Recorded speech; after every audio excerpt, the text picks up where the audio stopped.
ইনভেস্টমেন্টটা হচ্ছে এখানে, গেমটা হচ্ছে e commerce business, digital marketing, এবং আপনি ইন হাউস বসে কিভাবে আপনি কাজটা করতে পারছেন। আপনি কি শপিফাইতে সেল করবেন, আপনি কি টিকটকে সেল করবেন, আপনি কি নিজের পেজে সেল করবেন, কোন মাধ্যমে আপনি সেলটা করছেন, কতটুকু সেল করতে পারছেন, আপনার কন্টেন্টের অবস্থাটা কি, আপনি ভালো কন্টেন্ট বানাতে পারেন কিনা, বা আপনি এটা নিয়ে কিভাবে কাজ করবেন, এটার উপর ডিপেন্ড করবে আপনি কি করবেন। আমি একটা মজার গল্প বলতে পারি আপনাকে।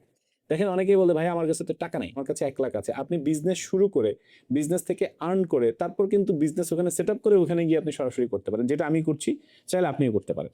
আমরা কিন্তু এই প্রোডাক্টগুলো B2B করছি, এখনো B2B-তে খুব বড় অর্ডার আসে নাই, বাট আমরা চেষ্টা করতেছি, ধারণা করছি, বা আমরা যে ধরনের মেসেজ পাচ্ছি, ইমেল পাচ্ছি, ফোন পাচ্ছি, আশা করছি খুব শীঘ্রই বড় B2B-তে আমরা যেতে পারবো।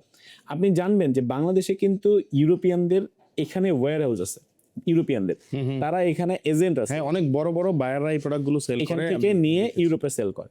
সো ওরা এখানে যেহেতু এজেন্ট বসাচ্ছে, ওরা এখানে সোর্সিং করতেছে, বাইং হাউস যারা আছে তাদের কাছে আসতেছে।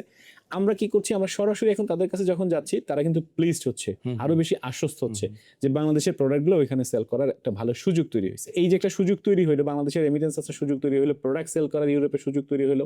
আমি মাধ্যম মাত্র, আমারও বিজনেস আছে। সো আপনারা যদি B2B কারো প্রোডাক্ট দরকার হয়, আপনার ওয়্যার হাউস থেকে নিতে বা বাংলাদেশ থেকে নিতে, আমরা কিন্তু সহযোগিতা করতে পারছি।